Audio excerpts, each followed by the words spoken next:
Monday Night Football, baby. We're here. There's only one other good play on Minnesota.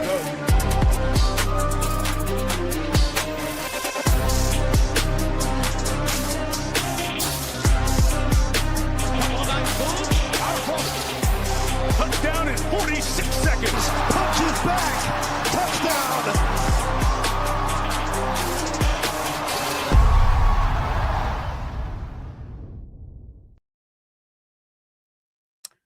Yo, yo, yo. Back once again with my man Stats this time, but football's over. Basketball's in at All-Star break, All-Star weekend.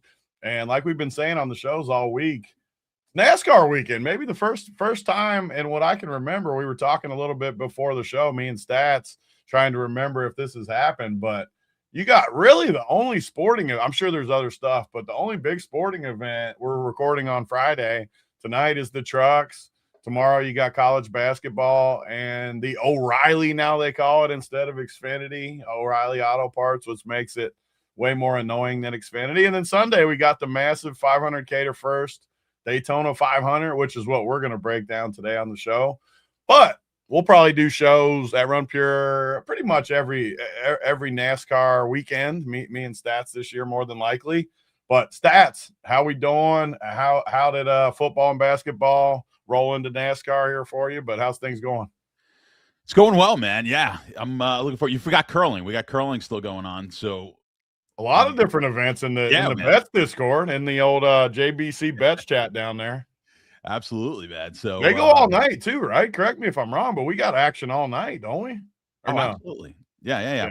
We'll have there's plenty of Olympic betting going on, and yeah, JBC's down here. He's down in Florida now. We're heading. I'll be at the race with are you Boynton and JBC.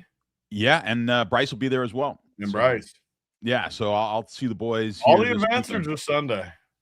Just Sunday. So there's some activities going on. I guess tonight and tomorrow I'll be out there. I'll see them tomorrow night. So yeah, it's fun. We've been there once before. Hopefully we came real close. The one time that we went to Daytona, we came real close to hitting the millie. We were 2 laps away from hitting, but that's Daytona. I mean, Daytona 2 laps, you might as well be 200 laps away. You never know when it'll run out clean for you, though. Those last 2 laps, it still feels. It happened. I think last year was kind of clean. I think they only had maybe 4 or 5 cautions in last year's race. So we'll see, and we'll be dive into it here shortly, but. Yeah, how's he gonna keep JBC alive if he's already there on a Friday? How's he gonna be alive? He came with his wife. Oh, yeah. Sharp. That's a sharp move. Bringing the wife. Because if he didn't, then I would have to go there and make sure he's okay. So one of us. Does he do a lot more responsible things with the wife there? Yeah, well, sometimes. I mean, we've had. There's been times where I've had to yell at her and go, "Hey, you were supposed to have him this weekend." What'd you do? You lost sight of him. So we'll see. He should be okay. He should be fairly well behaved. Daytona. Well, they're staying in the Orlando area, and then heading out to Daytona. So it's how far is Orlando to Daytona? Yeah, I mean, you've got a good hour to hour and a half. So it's not. I think trying to get a room, which I tried to do, like try to get something close to the track, is impossible. I used to play a lot of cards. I used to play poker. I know you were a poker guy. I used to play years ago, 20 some odd years ago. Used to play at the track there. That's the oddest thing because they got the dog track in the parking lot of the racetrack. So think about the size of a dog track. Like you go to a normal dog track, you're like, it's a pretty, it's not huge, but it looks like a minuscule little building next to this track, which is 2.5 miles around. The poker is in the dog track too. It's in the dog. Yeah, a lot of the dog tracks, which are not legal anymore. The dog tracks here, I think almost all of them had poker rooms, and they still do, but you can't race the dogs anymore. But yeah, I used to go there quite a bit, and it was, man, just walking that thing. We had tickets to the infield, but to get them, we had to walk like to the other end of the entire track. I mean, I don't think JBC's put that kind of exercise in in a long time. He's like, I'm not walking all the way to the. I mean, literally, it's probably an hour walk to get from one side. It's a big track. Yeah, it's massive, and there's 1 million people. That can't help. Like, oh god, yeah, leaving there is not fun. Yeah, I don't. That's the part I don't love. Being there, it'll be kind of fun. The people watching at a NASCAR event is also it's got to be as good as you could possibly have. The people, unlike the infield too, like the different things you see, like there's no way that's not the best. Yeah, no, there's absolutely. Then you got the flip side. You go to a Formula One, it's like the total all the like rich end of the spectrum. The total difference. There's a good point here that you got to be careful. Yeah, we don't want Mateo's not coming. Actually, yeah, Bryce said his wife's staying home because someone needs to watch Mateo. I think Mateo had some surgery. Yeah, I would, I'll keep everything. The next time I see Mateo, I will have to keep everything secure. Let's just say. You can't be having that happen. That's risky. You're risking a lot of things down the line when things like that start happening. Yeah, I still have everything kind of intact. Well, for the most part intact. Everything works. But as you get older, things come a little looser and things matriculate on its own. But you can't be getting bit too. No, that's the last thing I want. So well, that's why I try to find women with very little teeth because that helps. You can do that at Daytona, I bet. Yeah, Daytona. You're in good shape. I will find plenty at Daytona, so I'm looking forward to it. What do we got here? We got Rever B times Caliber. Tough name, but just wanted to say 20K, NBA DFS, all the tools you provide at RPS.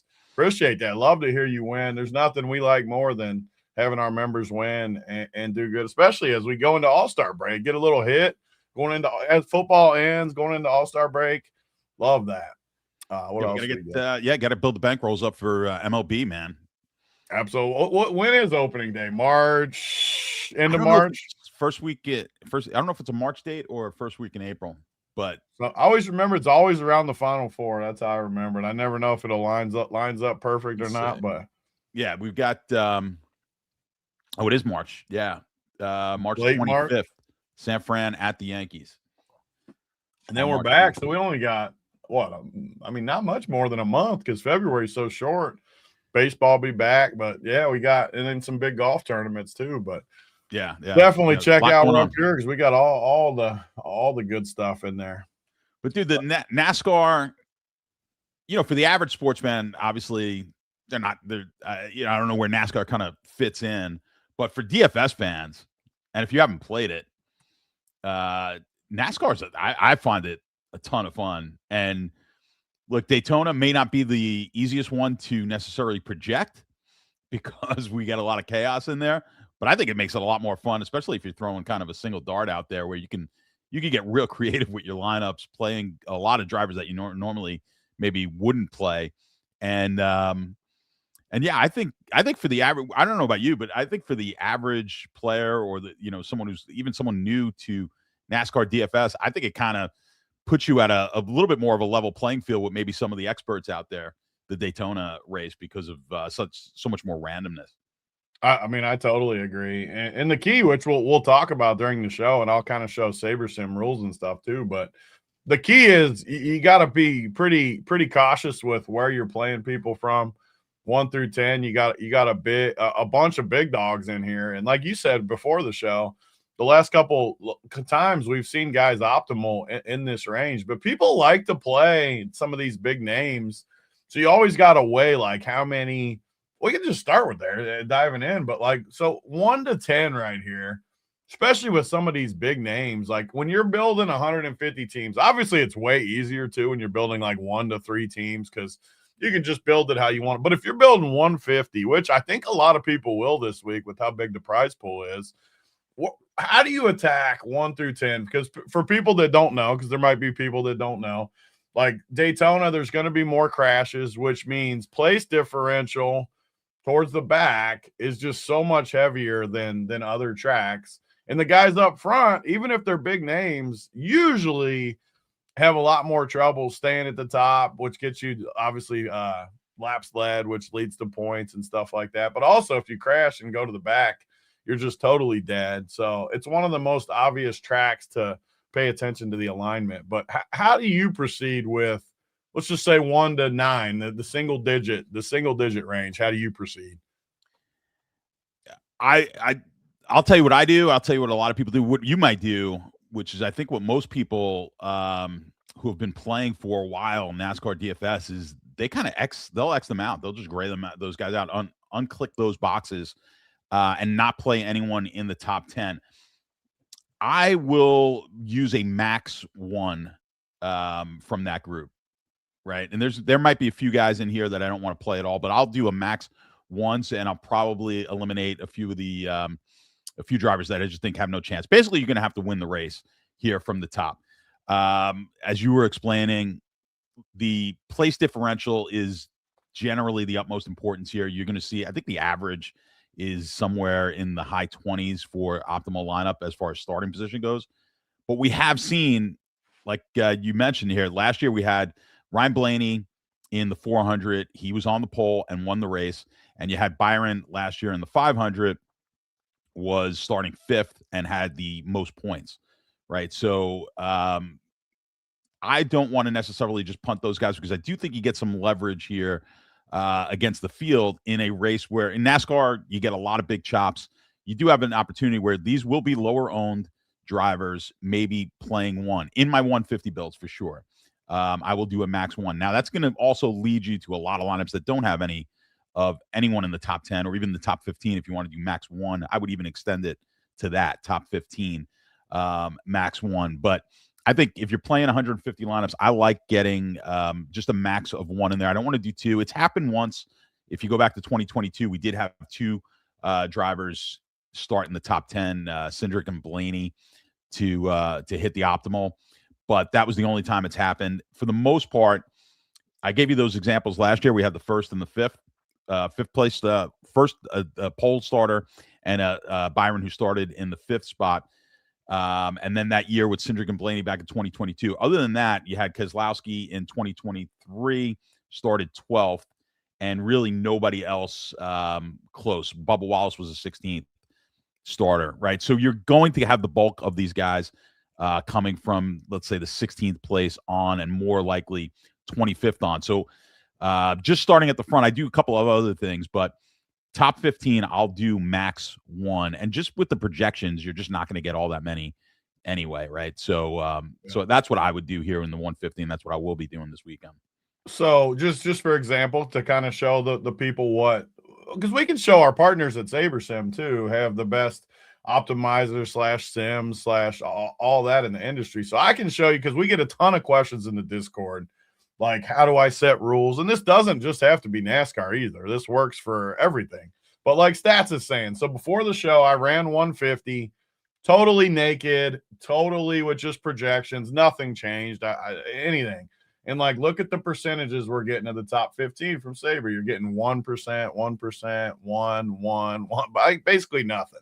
So and how you would set a rule for that, you just come to rules. I don't even know if I do this right, but I would say 1 to 15 starting manual, and then you go to no more than 1, and then you literally just go all the way down to 15. Is this how you do it, Stats? That is exactly what I do. Yep. 7, 8. So it's super easy like this. And for a race like this, and for I don't think Stats does this as much as I do, but even like NFL Showdown, I'll go in and do a couple rules, just because sometimes it gets you out of the winner too, but sometimes it also gets you into the winner by, especially in NASCAR, where like Stats said, there's a lot of, you can see some of my old rules too, like HMS, maybe one race I like them, so I kind of shove them in there. I'll delete these for now. Or Dominators too, which I don't have. Obviously, you're not doing this week either. No, this week we don't. Normal Normal races, you would have Dominators in the rules too. But I'll tell you one other rule that some people, I don't necessarily do it. And I would say if I was building if I was doing 3-mans, even 20-mans, you may want to stack. Like, stacking is not a huge thing here in NASCAR, but at the super speedways, playing teammates or even playing manufacturers together could be advantageous, right? Because give me an example, because I'll show them. So say HMS or something, just say, for example. Yeah, so you've got, just take, there's a bunch of guys starting right near each other with 2311. They're also like Reddick, Wallace, Herbst. That's the all team starting 2311. the 23-11 team, which is basically, if you go down to where Bubba Wallace starts at, 27th, you've got, or Tyler Bubba? Reddick, actually, 26. From Bubba 26 Reddick. to 29, those guys are all teammates. All four of these Reddick, guys are teammates? They're 4 teammates there. And there's no one else in that team? That is the whole team. So, okay. So say I like rules like this because it gets you different too. So say you like this section, you got them all 4 in here. What would you say, like what would you say for your rule if you were doing something like this? I mean, I wouldn't say in an at least 2, but it would be more of a rule like where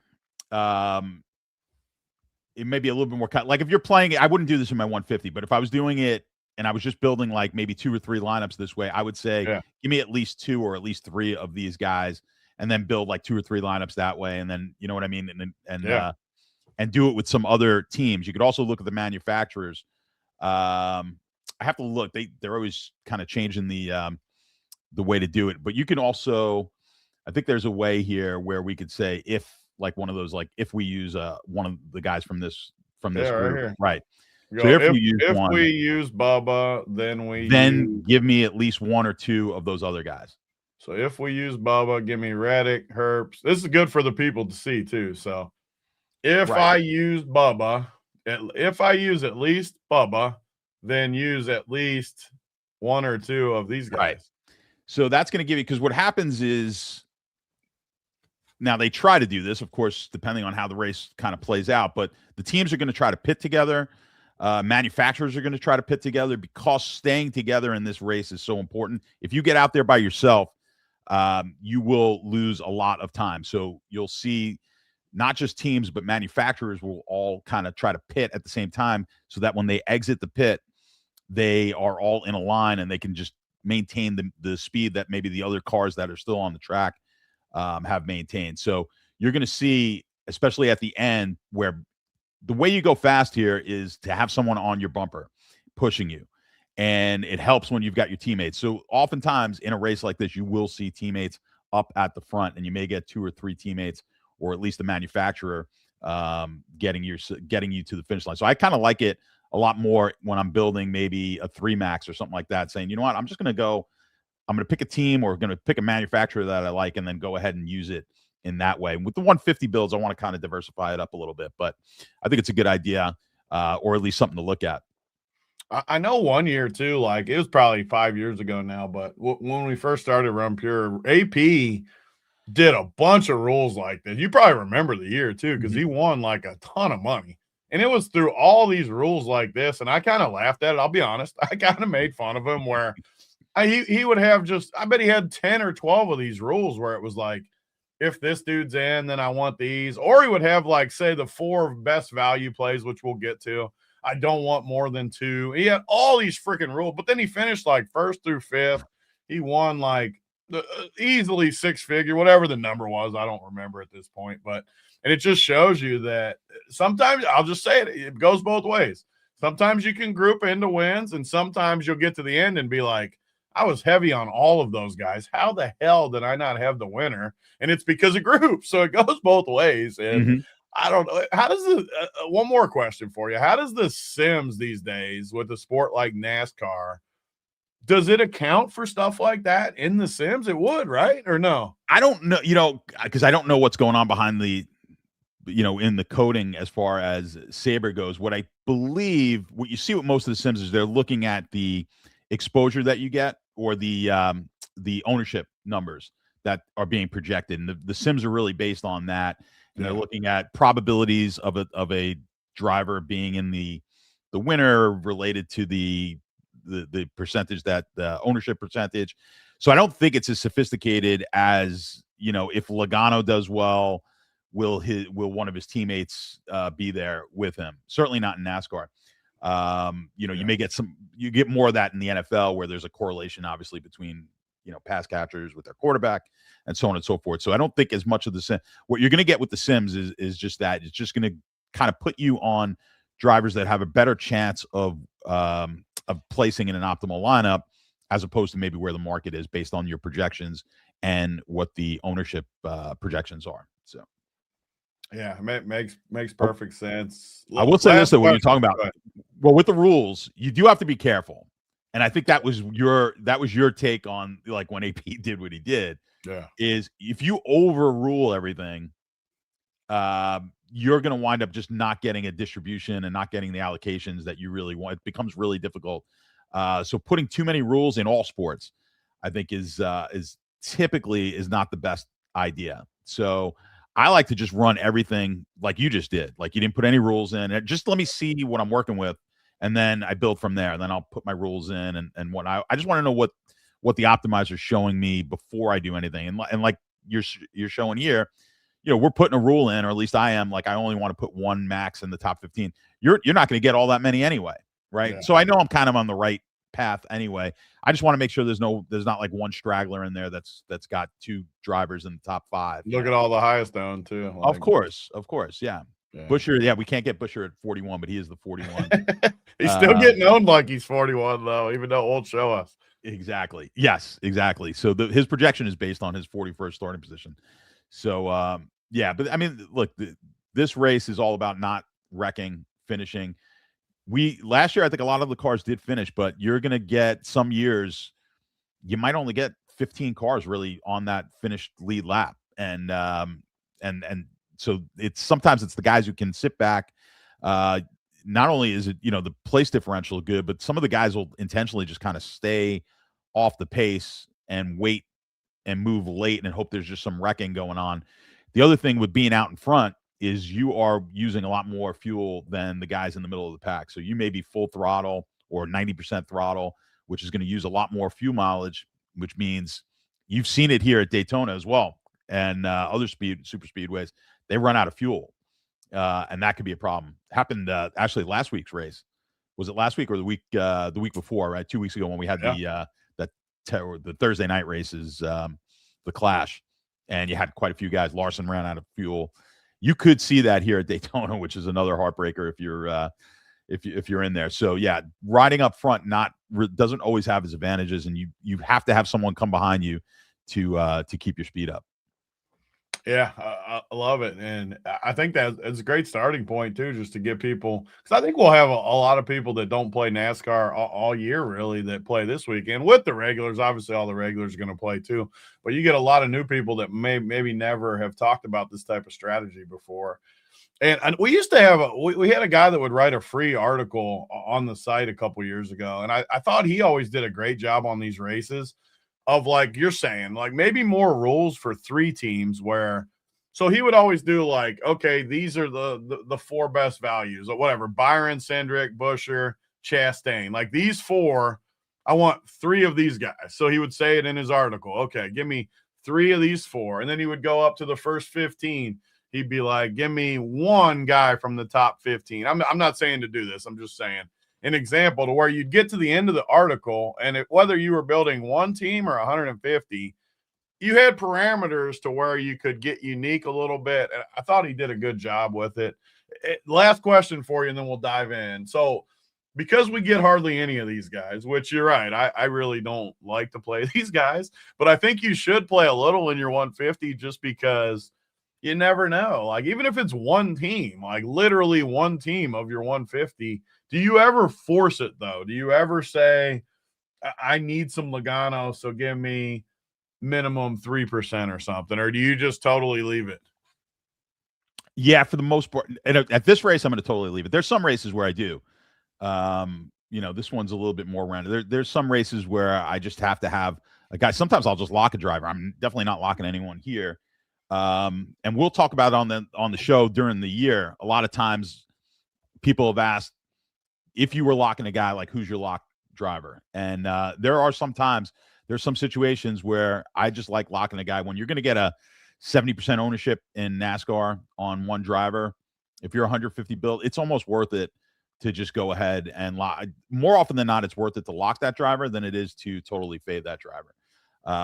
Because barring them wrecking out, they're typically going to be in the winner anyway. So yeah, that would be the only time. I don't really adjust it all that much unless something looks really odd to me. And then maybe there's something wrong with my projections. So So yeah, I don't play all that much with the ownership. One thing I did want to say though, as far as rules go, because we were talking about the starting, I'll put like 3 min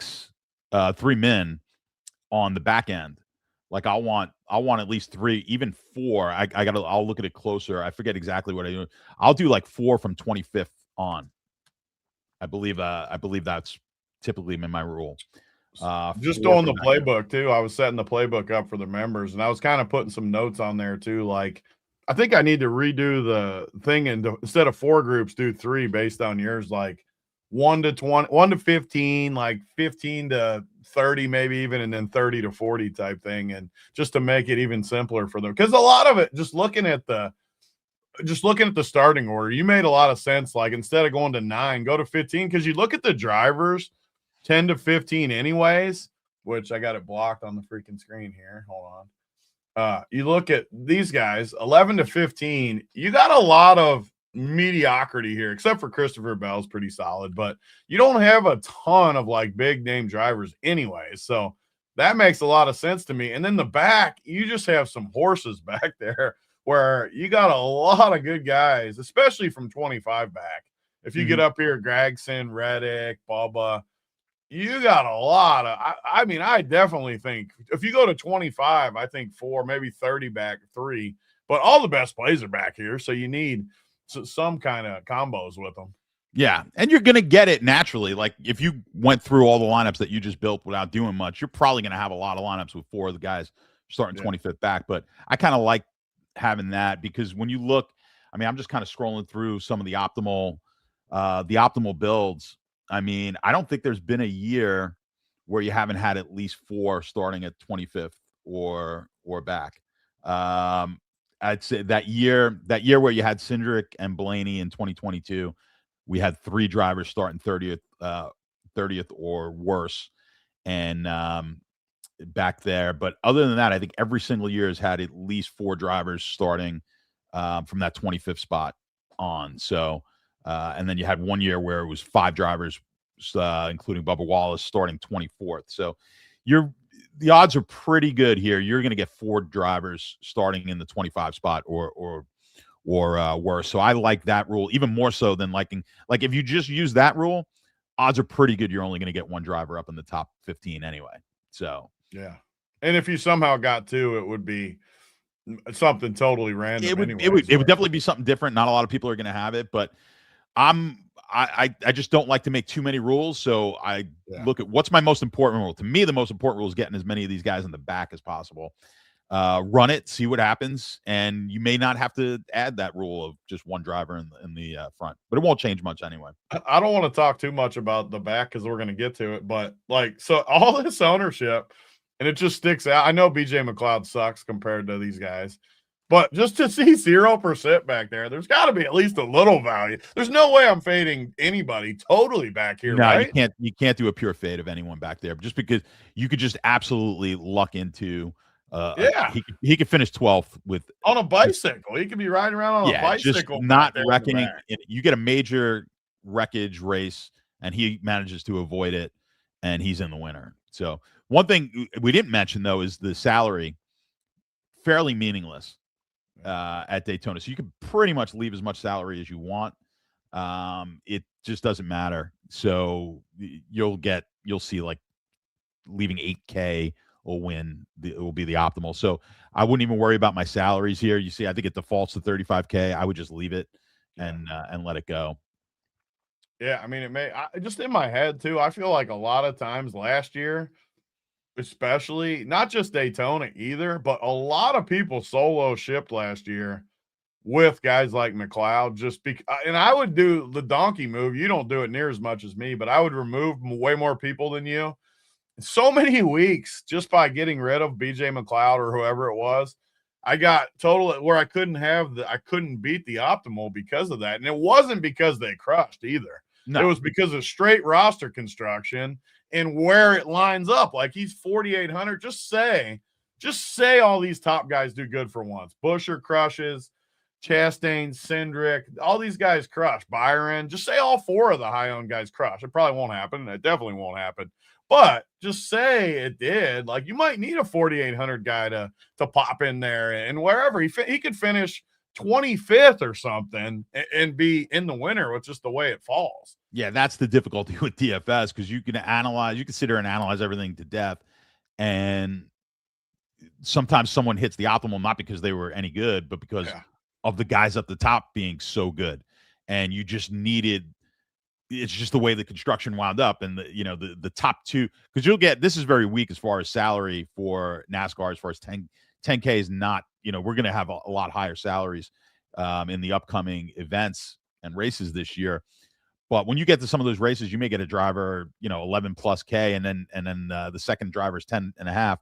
And both of those guys are optimal. Now, all of a sudden, you're looking for a 5,200 salary driver to fit in there, who just stayed, kept the wheels on the thing, started, 31st and finished 30th, but somehow found his way to the winner, because you just needed that salary. You needed to fit those other two guys who dominated. But I think you get that more when it's dom points, where, you get a track that a lot of the short tracks, you get a ton of dom points, and there's nothing like that driver may not even, that driver could wreck, but they led 200 laps in the race, and they're still optimal. And then someone else leads for 100 some odd laps and wins the race, and they were the two highest salaried drivers out there. So you get that situation sometimes.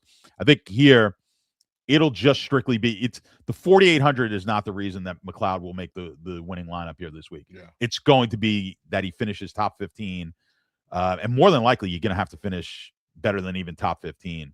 And yeah, he just got lucky to do so because there was so much wrecking.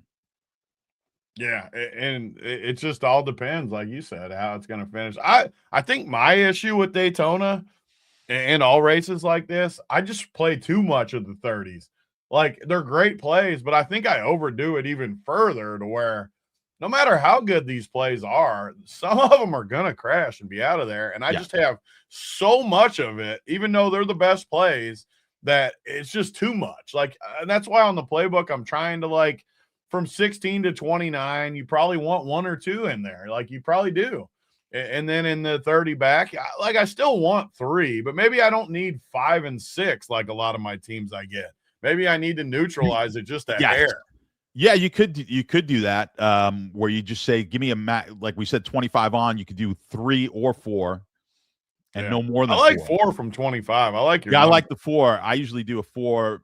I do at least 4, but you could do max 4 as well, or maybe max 5. I don't know. I mean, that's you can easily get 5. It has happened before, but if you've got to come up with a way to maybe be a little bit different.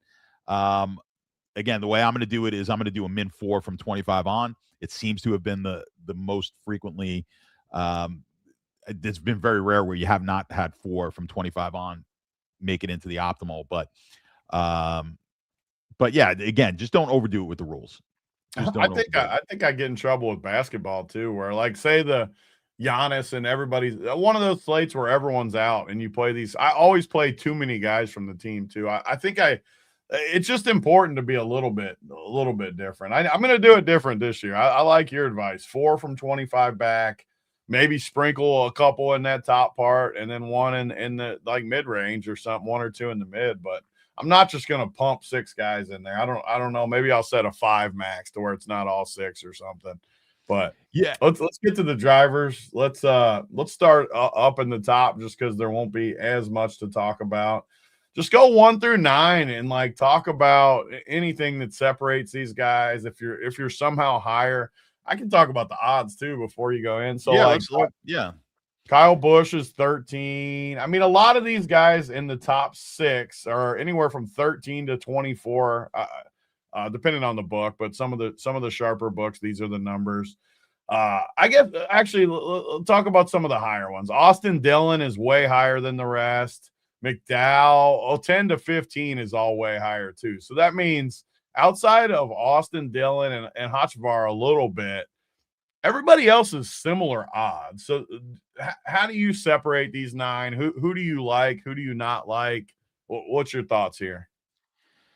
Yeah, I mean, you're going to see that with the odds. This is a unique race, as we've continued to say. When you go look at the odds, and I like to look at the odds for pretty much all sports when we're playing DFS.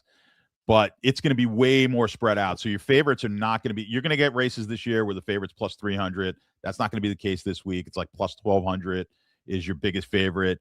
And it's going to be pretty well spread out to like plus 3,000. You're going to have the bulk of these drivers in that range just because it's such a crapshoot on who wins a race like this. So so you kind of take with a grain of salt the odds. It is nice to bet as well, though, because you know, if you could play a couple of put a couple of bets in. I'll have bets for this weekend, and you know, you'll get a good price. It's going to be one of the better prices that you're going to get on the for the weekend. But yeah, I mean, if we're going to look at guys who are in this range, who we like, especially if you're kind of hand building and you're not going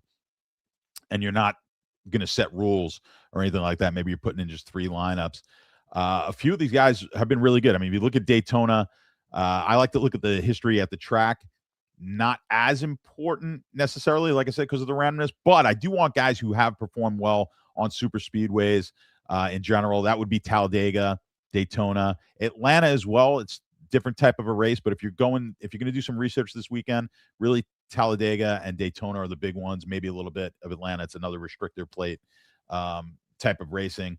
And just look at these guys at the top. I would say of all of them, you mentioned Hocevar has some of the longest odds. Austin Dillon, those are the 2 guys with some of the longest odds. I think Hocevar has not really been all that good from a driver rating standpoint here at Daytona, but he's had some really good finishes. He had a 6th at Talladega last year, had a 2nd in Atlanta, 8 in Talladega. It's really been Daytona where he just has not been good. So I don't know if it's something to do with Daytona or the luck of it, but he hasn't been able to finish a race here at Daytona. So if you take his overall kind of super speedway prowess from last year, which was very good, and you want to weigh that a little bit heavier than maybe his Daytona finishes, which were the best he did was 30th in Daytona last year at the 500. Maybe he's got a little bit of a chance. I think the one guy that I would totally not that I don't mind just punting would be Austin Dillon down here. You know, it's going to be tough for any of these guys up front. They're basically going to have to win the race. So you look at Kyle Busch, he's on the pole. We didn't get a lot of information out of the duel. He didn't really go out to try to win the duels last night, but his car looked pretty good. He's got decent odds here. I think you could probably find like plus 1,700, something like that. Kind of a disappointing year. It's been a couple of disappointing years back to back, but he's been okay here. He's got one of the better driver ratings at Daytona, so I think he's got a shot. To me, if you're starting first or fifth, it really doesn't matter. Like if you're going to take one of these guys, at that point the place differential doesn't matter. You're just banking on the fact that you're going to have to probably hit the winner. So one of these guys easily has a shot between Busch, Briscoe, Logano. Logano won the duel here last night. Elliott won the other duel. So you've got 2 of the duel winners here going 3rd and 4th. That's how they got their position, right, with the 2 with the pole in the front row, Busch and Briscoe. So I think all of these guys are obviously in play. Blaney is the favorite to win this race. Let's look at like Blaney's history as far as this track goes. I mean, he has a 7th here and he won here last year. So obviously performs really well at this track. He's got one of the best driver ratings from 2025 at Daytona.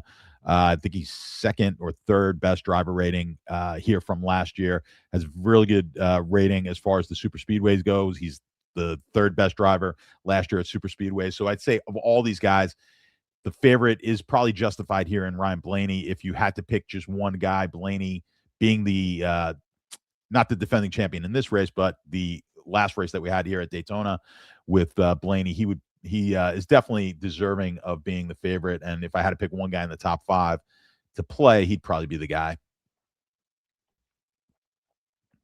Yeah, makes a lot of sense too, because he always feels like he's got a chance to, and I like him when he's low owned all year long. And again, the races it's just stuff that builds up in my head. It doesn't mean it's right. I hate playing Blaney when he's like popular one week. I love playing him in spots like this where he's in the top 10. I mean, Saber has him at 4% ownership. Just because he can go out there and just dominate the race. And a lot of those guys, like Kyle Busch, I just don't see it happening. I know he could win, but I don't. If you're up front, you're still going to have to lead laps. Like even if you end up winning, you can't just ride in fifth all day and then win. I mean, maybe, I don't know.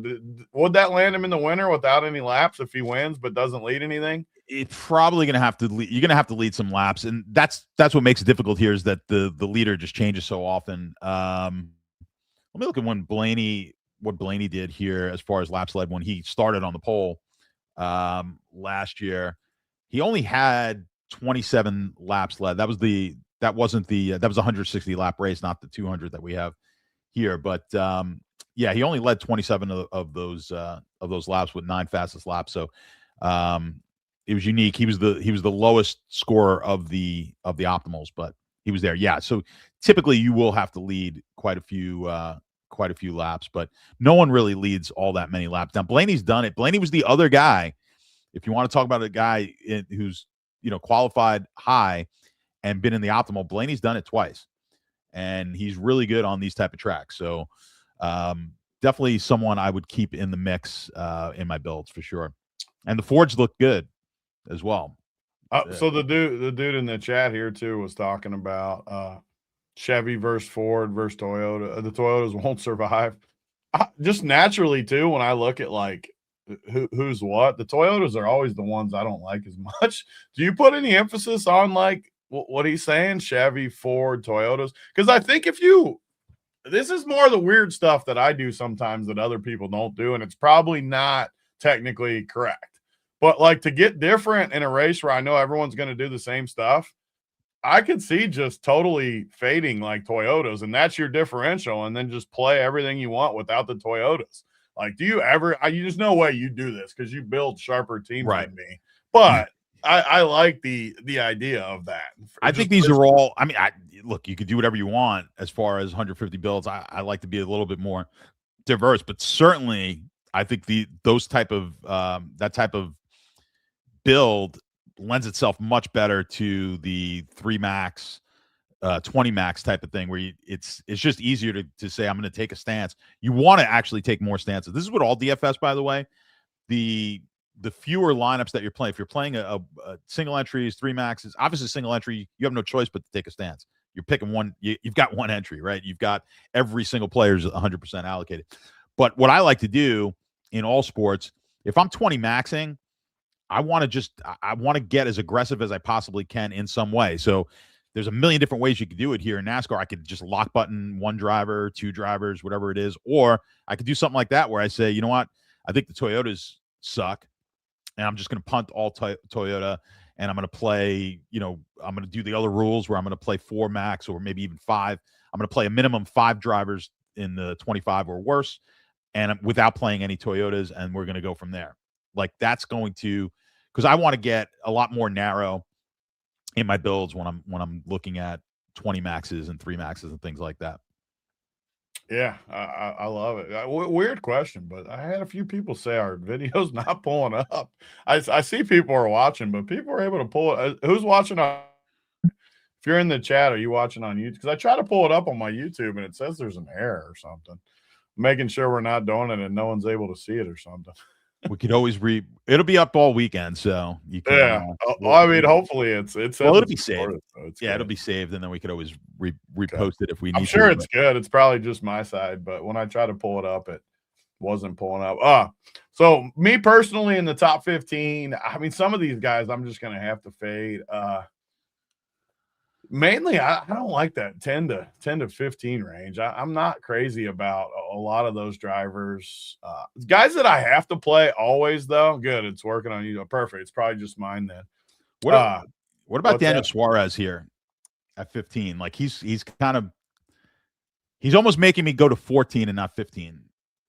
I do. I always like Suarez. I have a problem with Suarez where, if you look at my content all year, I'm always high. Him and LaJoy. I don't know why I like those two. I just always feel like yesterday, LaJoy at the end of that freaking race, just a donkey. But I always like those guys. And there's just no way there's any ownership is the nice thing. I mean, no one's going to play a guy like Suarez. I could see him not being super aggressive until the end too, where he keeps himself safe. And then, yeah, I mean, I like it. And I like your strategy too in the 150 where maybe I cap all these guys at 5%. Definitely don't want more than 5, but Suarez I can see in there. I mean, I'm definitely not playing Bush. I'm definitely not playing Briscoe. I think you have to play some Logano. He looked good yesterday. He always gives you a chance to go out and win the race.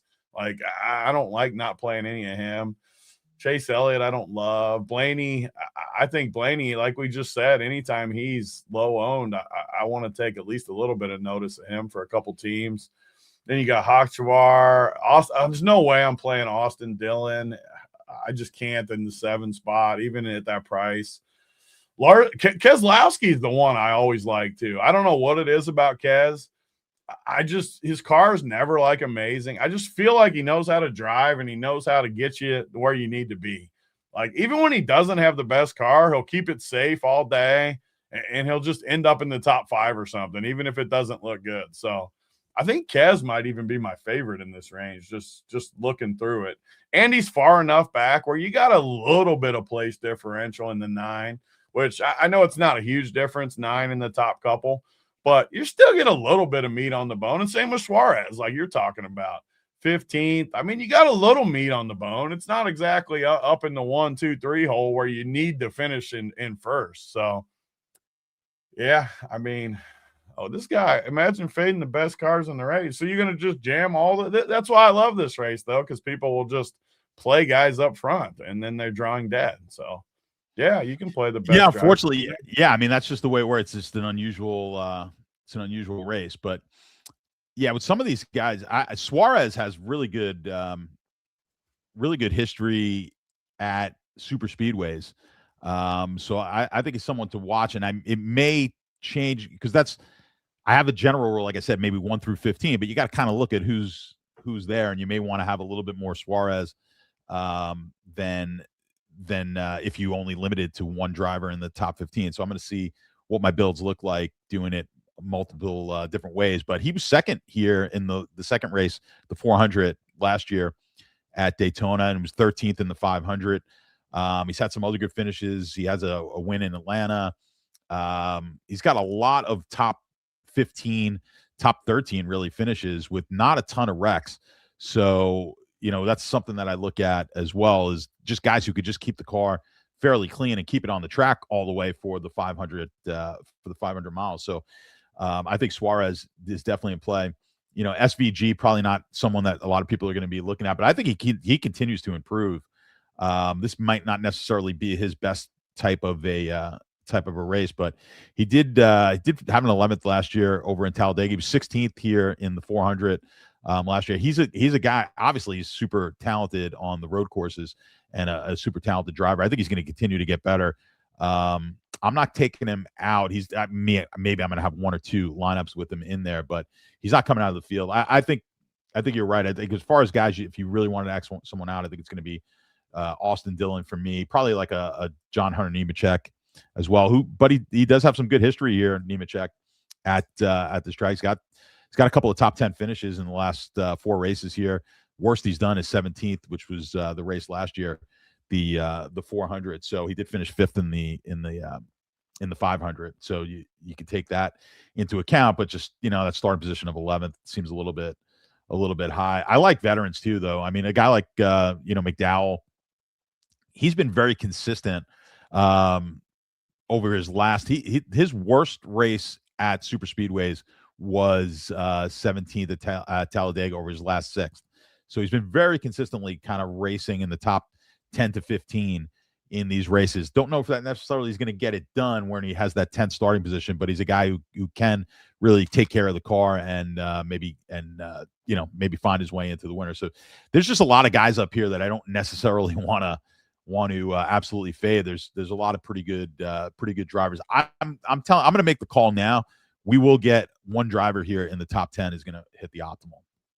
Yeah, I mean, it makes sense. It's always the part I struggle with, and I know I keep saying it, but I just don't. I hate wasting teams because I agree with you. Like, if I had to bet on someone in this top 10 being an optimal, I would bet on it. The problem I always have is just how to get that one guy in with all the combos. it makes you want to like take, at least for me, want to take a few stands on a couple guys, like pick 3 or 4 of them. And by pick 3 or 4, I don't mean go 20%. I mean go like literally 5% of 3 or 4, and then like 1 or 2% max on the other ones just to get a little heavier. Because I don't want to burn. If you have 150 teams, you just start doing the math.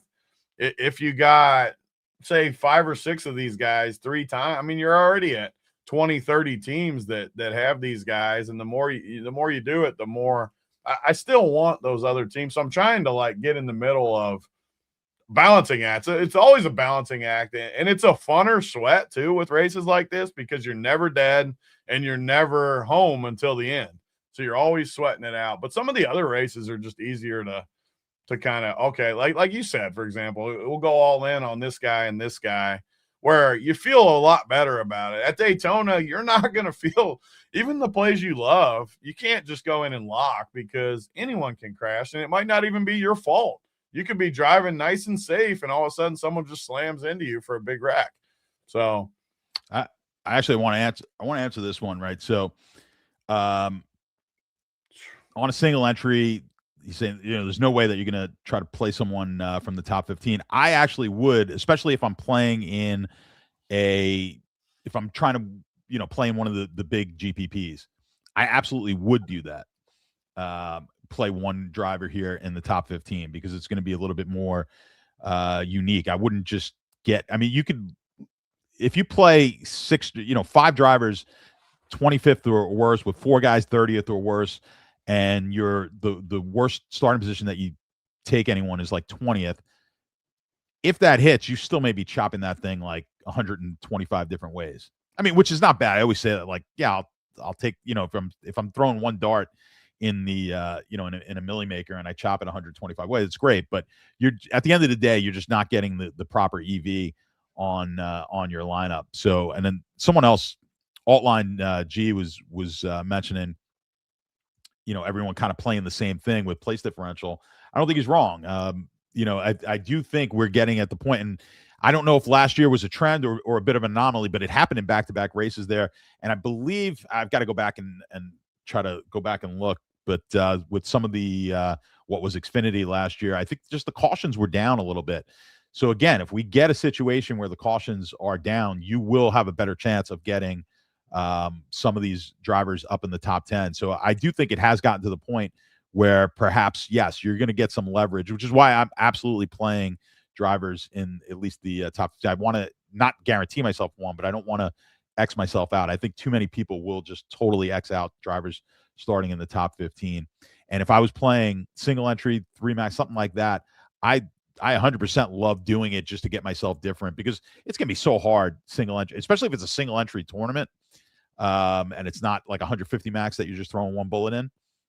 You're going to see a lot of people just taking the same exact lineups in a single entry. So to me, it's a good way to differentiate yourself. Who's your guy then? You're single entry. You got to play one. Who's your guy? You can only pick one. Looking at it now, and I've got a few days, but it's tough not to take Blaney. I hate taking the guy who just won there because it seems kind of, you're still not going to be owned though, so you're still going to be different. That's true. Yeah. I mean, Blaney looks like, he's the favorite, obviously. But I'm telling you, the guy right now it's just like Suarez is jumping out at me. And I'm not saying he's a must play, but he just profiles so well, and he's done so well on these. I would say, Christopher Bell, who we didn't talk about a lot, has had some decent success. He was terrible here, crashed out in the 500. The 400 race finished 13th. But you go all the way back to 2024. He had 2 third-place finishes in both races in 24. He had a third-place finish back in 23. So this is a guy who can easily, from the 12th spot, find his way into the winner as well. So that's a driver I like. I like quite a bit. If I was looking for someone in the top 15, would be Christopher Bell. I'll go Kaz and McDowell. McDowell feels like he does good every super speedway. When did he win? He won Daytona like 3 or 4 years ago, right? Or no? Who's that? Keselowski? No, I mean McDowell. Didn't McDowell win it? McDowell won it. Yeah, it was It was more than 3 years ago now. Was it more? Or he I won the remember road. Did he win the road? No, he did win it. Yeah, he did win the 500. 2021. He's saying. Yeah. So I remember him doing good like in these races though. So they'll be my two guys. Also, what was the other question? Oh, I love veterans, man. I love veterans in this. Absolutely. You learn how to it's a learn trait, at least for some of them, to keep their car clean until the end and stuff. And then other guys like Recchi Stenhouse will always just slam his car in there. So it's always a trait that you got to know. So Stenhouse, when Stenhouse won it, that was the year that we had the Millie with a couple of the sweat. That was it. Yeah, there was Stenhouse's year.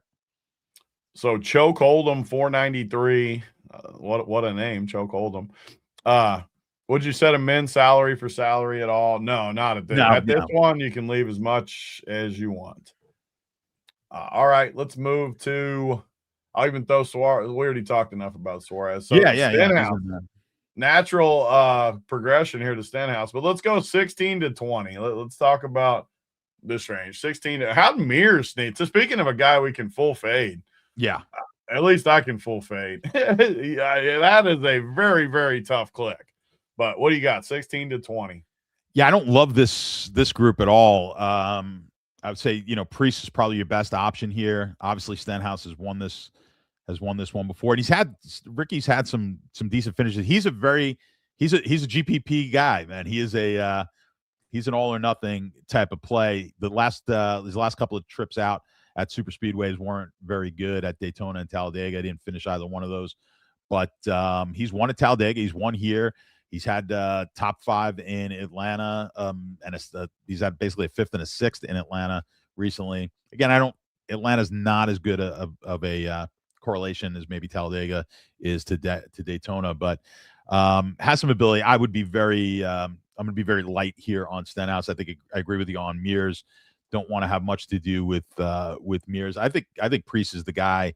If I had to pick one guy in this range that I like the most, he's got the shortest odds at 23 plus 2,300 in this range. He's had pretty decent super speedway driver rating, the best one in this group that we're looking at.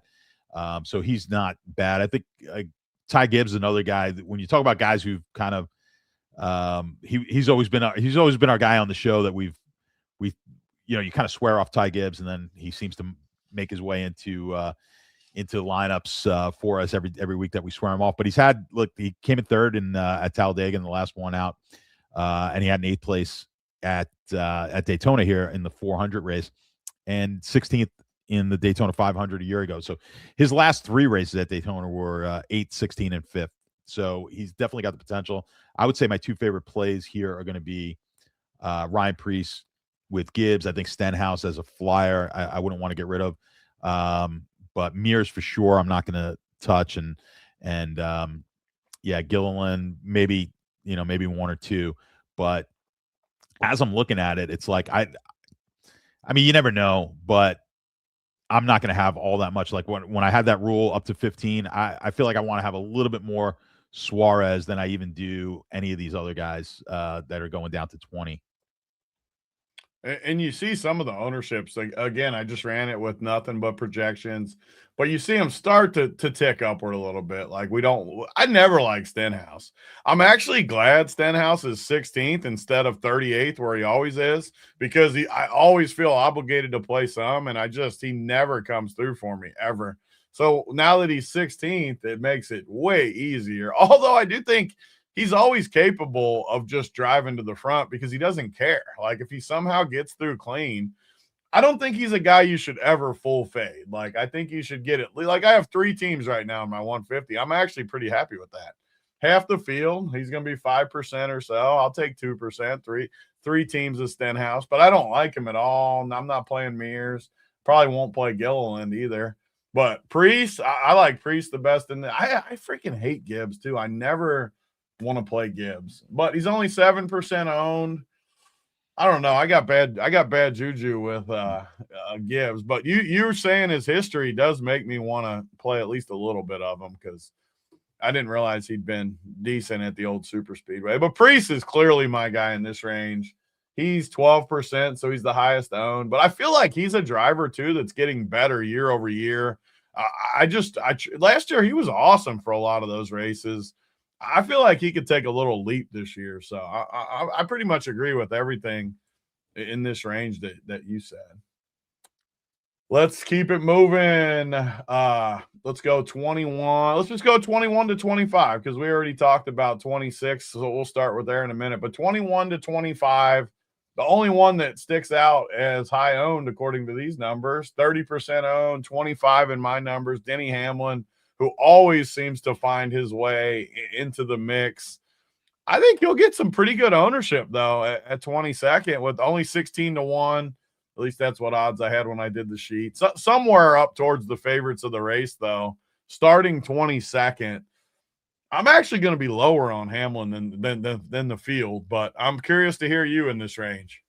Yeah, I'd probably want to get a little under on Hamlin as well, I think. Because once you get into the 20s, I agree. I think that's where his ownership's going to start coming up. Everyone's going to want to play drivers 20th down. And you see a name like Hamlin, I think a lot of people are going to want to play it. It hasn't had that much success here as of late at Daytona. I mean, his best finish has been 17th going back to 2023 if you look at the last few years. So it hasn't had a ton of success. Hasn't really had that much success over on at speedways in super speedways in general. So I think Hamlin is a guy that if he's going to be up 30% in a race like this, I definitely want to get underneath that. I'm not going to totally X him out, but I'd want to be underneath on Denny. So I think the guy right above him, though, I think profile's a little bit better, certainly on in more recent history, and that is Alex Bowman. So Bowman's looked pretty good. Now he didn't finish the race in the second race at Daytona last year, but sixth in at the 500. And then he had a second place finish back in 2024 in the 500. He's had 4 races out of his last 6 here at Daytona have been sixth or better. And the only real clunker was that last one out where he didn't finish the race. So I like Bowman quite a bit more so than I like a Denny Hamlin. So I don't know if that ownership's going to be right, but personally I would be reversed on both Hamlin and Bowman. I like Bowman a lot better here. So and then you add in. I know we got I've hyped up a few guys with that are on the Toyota that are driving Toyotas, but if we take into account that maybe a lot of people don't like Toyota, Denny is in a Toyota with Joe Gibbs Racing, and perhaps that plays into it as well. But those are the two guys I like the most in this range. Bowman for sure. I'll be under the market on Hamlin, like I said. And then you've got Custer, Jones, and Gragson. Look, Custer last 2 races out, and the last one that he had at Daytona was a 4th place finish in the 400 last year, and he's got a 5th place at Talladega, his last race out in super speedway. So Custer could easily find his way into a winner. I think you're going to get him as fairly low ownership. I think he's worth playing. Jones has the best driver rating when it comes to all the drivers in this range at Daytona. So I would take that into, or at least in last year's races at Daytona. And I would say Gragson, not my favorite in this group, but again, you're probably not going to punt anyone out of this group. But if I had to rate him, Bowman's going to be my favorite. Probably looking at maybe Jones, then Hamlin, and then the Custer and Gragson. Yeah, I mean, I always tend to gravitate towards plays like Bowman, like what you said, 30% Hamlin, only 15 for Bowman. It feels like they're like the same play too. Just to me, I know the price is cheaper. I think the ownership will hold too, because everyone always ends up playing Hamlin, and I feel like Bowman's always lower owned unless he's in the back where he's a clear chalk spot. But in this range, right next to Hamlin, I feel like we might get him low. Custer and Eric Jones, especially Eric Jones, I feel like is a guy I have good mojo with. He always feels like he does good when we get on him. He's got a good, solid starting spot, 24th, and Gragson for that matter. So the weird thing is, looking at these 5 guys, I think I'm lowest on Hamlin, and I tend to do more weird stuff than Stats. Stats is much more solid with his 150. he's much more sound than me. I do some crazy stuff, which is why he's a better 150 player than me. Let's be honest. But I tend to go like really low on Hamlin in this spot and maybe like double the field, all these other guys, like 25 to 30 Bowman, 10 Custer, 20 Jones. So I leverage the field a lot right here, where I'm still probably only going to play one of these guys, maybe two in some, but I'll be way lower on Hamlin and then way up because I like the other four, honestly. I like all four of these guys. So I have no problem just leveraging Hamlin. And if Hamlin crushes, I'll still have maybe half the field. So if it's 30, maybe I go 15% Hamlin or something where you got a little bit of a hedge. But I just don't like Hamlin. And I mean, I'm struggling I'm kind of with the dude in the chat. I'm looking at the Toyotas. I do like that range you talked about, Reddick, Bubba, Herbst, but that's going to be a popular range anyways. So I don't know. I'm starting to like go against the Toyotas a little bit. Rant says might be the worst DFS sport. Pretty random results. I don't know. We've been pretty consistent with NASCAR winners. Yeah, sure. When you're in first, like Stats was at Daytona with 2 laps left, and you're going to win $1 million, and everybody crashes, and you lose money or something, you're going to hate it. It's going to be random. But what happens when it goes the other way? You're in position. You're not really winning all day. All of a sudden the big crash comes, all your guys get to the top and you win big, you're going to love the sport. So well, the one thing is, yeah, this particular race is a little bit more random, or a lot more random than some of the other ones, but there are some really sharp plays and sharp ways to go about a lot of the races when it comes to NASCAR. So there are guys out there. I like to think we've got some pretty sharp guys here at Run Pure that will at least get you in the right direction, get you on some of the sharper plays, and give you an advantage over the field. So, yeah, agreed. It's going to be a little bit more random this week, but in a lot of future weeks, there's a lot more sharp plays, and we can get an edge over the market. So we already talked about this range, but 26 to 29, 4 Toyotas, same team. You said, I didn't realize that part. Same team. I kind of want to be lower now after I've been thinking about it, just as we talk it through. I want to be a little lower, but I look at the ownerships though. Like I feel like Herbst, correct me if I'm wrong, but just in my head feels like someone that's going to ride around towards the back. And Heim for that matter too. Like I don't see them racing aggressively early, which is kind of what I want. I want them just to sit in the back and just be there at the end. Am I crazy for thinking that, or what do you? I know you like this 4, but what do you think of this 4-man Toyota? No, I didn't necessarily like the 4. I was just they would just happen to be grouped together when we were doing our when you were doing the. You do like them or don't like them then? No, I don't necessarily love this group. Of the group though, but look, Bubba's been very good on in super speedway. So he's the one guy here that you have to like. I think I agree with you. I think Herbst and Heim will kind of sit to the back and kind of cruise around. As you were saying that, the one thing where if you're doing any sort of if you're making one lineup, you could kind of look at it as, how do I think this race is going to pan out? Now, if I play guys up at the front, if I play more than one guy in the top 15, the odds are pretty good we're not going to have a lot of wrecks, which means you're probably not going to have these guys who are kind of the crappier drivers from the back, because if we're not going to have a lot of wrecks, that's typically how they get up to the front. So maybe you don't want to play guys if you're going to play a lineup where you're figuring in someone in the top 10 starting position and maybe someone close to that mid 15 starting position level. Maybe you don't want to play drivers that you think are going to be, weaker in the back with it. And but I agree with you. I think a Heim is going to be Heim and a Herbst are going to be those type of guys.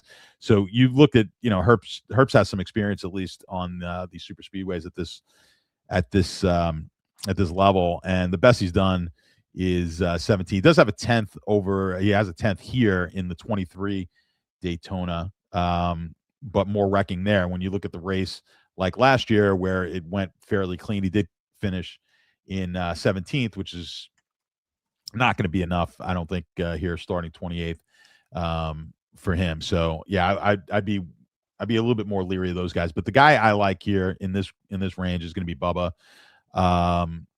He's the shortest price as far as the betting markets go. Did not have a lot of success here at Daytona last year, so he wrecked out, I believe, in both of the races that he was in Daytona last year. But the year prior, he had a 5th and a 6th place finish. He's had a 4th at Talladega in his last race there last year. Also a 9th and a 10th at Atlanta and Talladega last year. So he's got ability. I know he likes Talladega a little bit better, but a guy, I would say of these guys in this range, Bubba would be my favorite.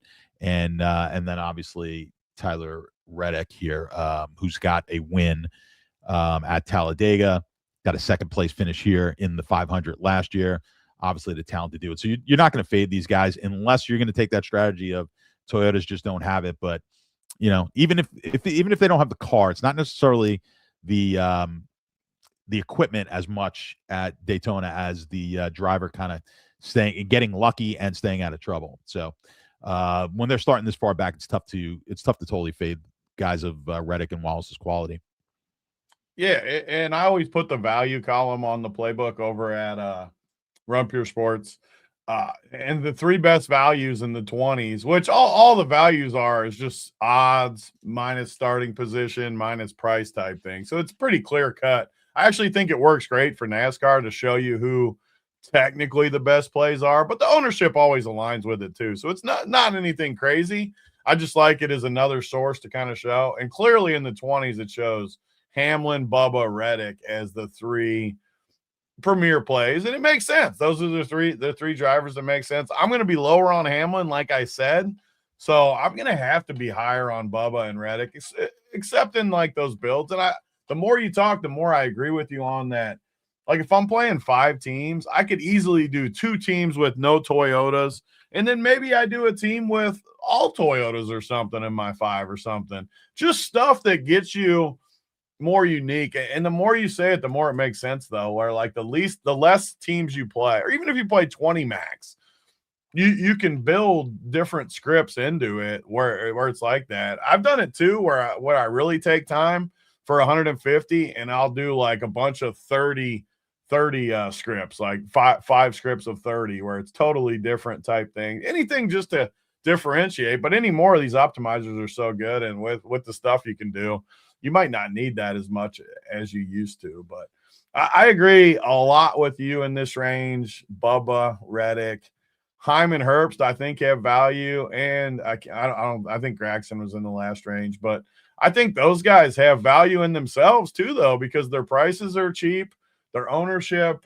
isn't amazing, and they could just ride in the back and cruise to like a 7th place finish as everyone crashes or something. So I feel pretty good, but again, it's going to come down to the rules, like 16 to 29. We said 1 to 15, 1 max, 16 to 29.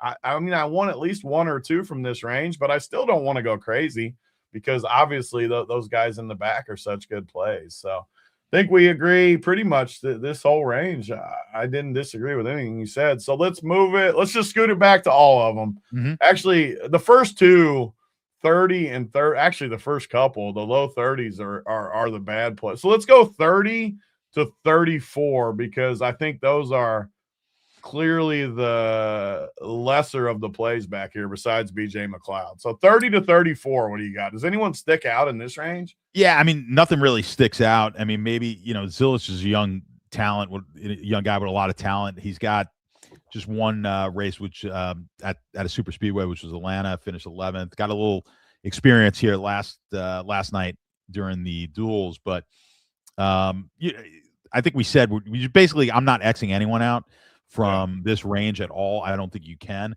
You look at Jimmy Johnson. I mean, he finished 3rd here. Like Jimmy Johnson has been terrible in every race. Hasn't been able to even finish most of the races that he's participated in since he retired, which no one ever seems to retire in NASCAR. So, yeah, I mean, again, it's a guy with experience, obviously a ton of it, one of the best drivers of all time, just kept himself clean and had a 3rd place finish. So can things like that happen? Yeah. I mean, is he going to do it again? Unlikely, but I just don't think you can X anyone out. There's no one in this range that I'm like, yeah, I definitely have to have, but it's just too difficult with the place differential to necessarily fade any of these guys. I mean, Zane Smith's had some success. I mean, prior to last year where he was terrible at Daytona, he had 3 straight 13th place finishes. So 13th place finish from him this week probably gets it done. It's a good chance it does. So he's got that ability as well. So I think it's not a range that I'm going to go heavy on. Probably the fewest of the ranges once we get to this maybe 25 down level. This will be collectively maybe the lowest owned of the group, but easily you're going to get one of these guys could pop into the winner. Yeah, I totally agree. And the ownership starts to pick up big time too as we get down here. Rather than, we've already done it. We've already basically broke down this back range, and everyone should understand what we mean. So to get separation back here, let's just do your favorite 3 and maybe 1 or 2 that you're lower on, not counting BJ McLeod, because we already discussed him. You want to get a sliver, but not much. Do your favorite 3 and maybe 1 or 2 that you're lower on, just to differentiate, and then we'll get out of here because we don't need to keep talking about the best plays. What do you think? Everyone's going to hammer this range, obviously. When you got a William Byron, who's the most expensive driver out there, and he starts 39th, he will be the highest owned driver. He won this race last year. He won this race. He's back-to-back champion. So when you got the back-to-back champion and one of the favorites here to win the race, starting 39th, he's obviously going to be massively owned. One thing about drivers of this quality, like the higher rated drivers who do start in the back, it's very difficult for them not to cash in at this rate. Matter of fact, if he does not wreck, it's almost a guarantee that he's going to be in the winner. But the ownership, what do we have it at? 50? Where do they have it at? 58? Oh, that's for 64%. Yeah, 64. That's crazy. 58 for Cindric, 64, 65, and that very well could be the ownership here. When you're talking a speedway, most NASCAR races, when we start getting a 65% ownership, I was talking about earlier in the show, I kind of like to be over and almost lock button. I'm not lock button anyone. You could play it the other way. If you want to go ahead in your 20 builds and go, you know what, I'm just going to play 20 Byrons and then figure out my other combinations, I'm all for that as well. I think for my 150 builds, I prefer to be under the market here on Byron. Let people, he might be up in the 70s.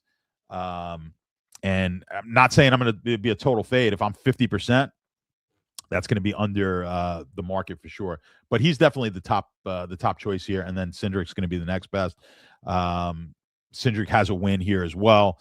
Did not fare as well in his last race here at Daytona. Did not finish. I think he was an early exit. He's had some last 3 races at super speedways were a bit disappointing. He had a lot of wrecks and got himself involved in wrecks. He did win though in I believe was it in Talladega 2 races ago at Talladega.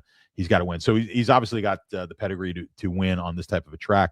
But again, he's going to be extremely high owned. So if you want to get a little bit under the market on either one of those guys, I'm fine with that. And the other guys in this range, Buescher is going to be another guy starting 41st, who I like. I think he's probably my third favorite choice. He's got a really, really good driver rating, one of the best in the entire field. And you got him at these type of tracks, and he's starting 41st. So those are the 3 guys that. What do we have the ownership at? But yeah, Buescher is going to be up there as well. I don't think you could fade. Yeah, I don't think you could play a full fade of all. It's certainly not going to fade. I'm not going to full fade any of them, but in my 150s. But I don't think you want to be under the market on all 3. I think you kind of want to pick one at least that you're going to want to go over the market on. And I'm talking to the 20 build, the 20 bills, 3 maxes, things like that. Pick one that you're going to just want to absolutely have, and then work your way around the other ones. I think here, so it's rare that all 3 guys are going to stay clean. So we're going to have, I would say at best, we're going to get 2 of these guys in the winner. And a lot of these guys in the back too are guys that are going to try to drive to the front. Like they're aggressive drivers, which is going to lead to more crashes. So I agree again with everything you said. The strategy feels aligned. I like Buescher the best, I think. Buescher and Keselowski are like my 2 I always like the people that follow our course. I don't know what it is about him. And now that he's starting 41st, he's just as high owned as Cindric and Byron. But you said to pick one. I think I got to pick Buescher. Starting dead last. I know it doesn't mean much, 41st to 36, still 5 spots. And I trust Buescher as much as anyone back there. So I'm going to go Busher as my guy. But let's do, to totally finish, let's do favorite play, favorite fade, and favorite bet. So 3 things. I'll go first just because your insight is better than mine. I'll go Busher as my favorite play. Let me pull the ownership up for low owned. Busher, you know what? I'll give my combo I just said because I love, where's Keselowski even at? How much is he on? Yeah, Keselowski, low owned start. You said someone in the top 10 will be in the optimal. I just said these two. I'll go 9th. I'll go all the way to 41st. And then my fade of the slate. So low owned, high owned, and then my fade. Who do I want to fade back here? I'm not going to full fade any of these guys like Stats said. Actually, I'll just say Hamlin because that's easier. I was going to say Algier just because I don't love him either with all things considered. He's super high owned. Maybe I go under on him. I'm going to say Hamlin, though, because I already gave my whole speech on him. And, yeah, what do you got? Yeah, I kind of agree with you on Hamlin, but I'll go somewhere else. So let me so what are we doing? We're going to do my favorite play. Favorite play, favorite low-owned play, favorite fade, and favorite bet. 4 things. All right, hold on. What was the second one? I talked over you. So favorite play. High-owned, low-owned, okay, fade, and bet. All right, let's go. I'll go with Cindric. If you're going to take Busher, I'm going to take Cindric in the back here as my favorite play. As far as a low-owned play, I'm going to go with Blaney up in the front. I think you're low-owned. To me, in this race, to find a low-owned, you're either going to be taking some scrub in the back that just gets super lucky, or it's going to be someone with the potential to win it up front. I like Blaney with a shot to win this race. What am I missing? The favorite fade, you said? Yeah, I got it sorted by ownership. So someone I'm going to take Byron. It doesn't have to be a full right fade either. Yeah, not Byron? a full fade, but I'll take Byron up at the top. Yeah. I just think his ownership is going to be even higher than that 65, which is just crazy. I mean, he wins. It's a nice luxury. I think you gave great advice, though. Say 70%. You could play 50% and you're still got plenty of him. Like if he does good, it's not like you're getting crushed by the field for that. No. And if your lineup constructions are good, your 50 will be better than the market. Yeah. So you may even be good, but I'll probably be right around 50% on Byron, which could end up being 15 to 20% under the market. So yeah, I mean, fade at your own risk because obviously he's going to be 70% home for a reason, but I'll go with Byron. And then we're going to go with race winner. Yeah. Your favorite winner by odds, not who you think like good odds. Who you got? Oh, with someone that's going to give us a bit. I mean, everyone's kind of giving you a price, but let's get who you think's winning. Yeah, just pick your winner. Well, I'm going to take Blaney to win the race. Okay. And let's see. I'll have more. I'll have some long shots in the bets channel this weekend, but I'll take Blaney as the race winner. A little chalky, but I like Blaney here. Yeah. And I'll go Keselowski for my winner. And like Stat said, though, it's Friday. We're breaking it down so that everyone can watch it through the weekend. If you want all our final thoughts, it's going to be on the playbook in there. We'll have our rankings, and we'll have it up for tonight. Tonight, trucks. Tomorrow, O'Reilly Auto Parts or whatever they call it now. That's gonna screw me up. It's going to screw me up, too. I don't like it at all. We'll have all the content, though, all the bets, JBC's bets, everybody's, Bryce's bets, Stats' bets. We'll have all our Daytona stuff, Boynton's college stuff. I'm sure there's other sports I'm not saying that are going to be there, but check us out over there. It's going to be a great weekend, and let's hope someone from here wins that 500K. Stats, what do you got to get us out? Man, I don't have any really good parting words, but listen, have fun this weekend. You got to keep people alive, and you got to root it in live. I'll be rooting it in.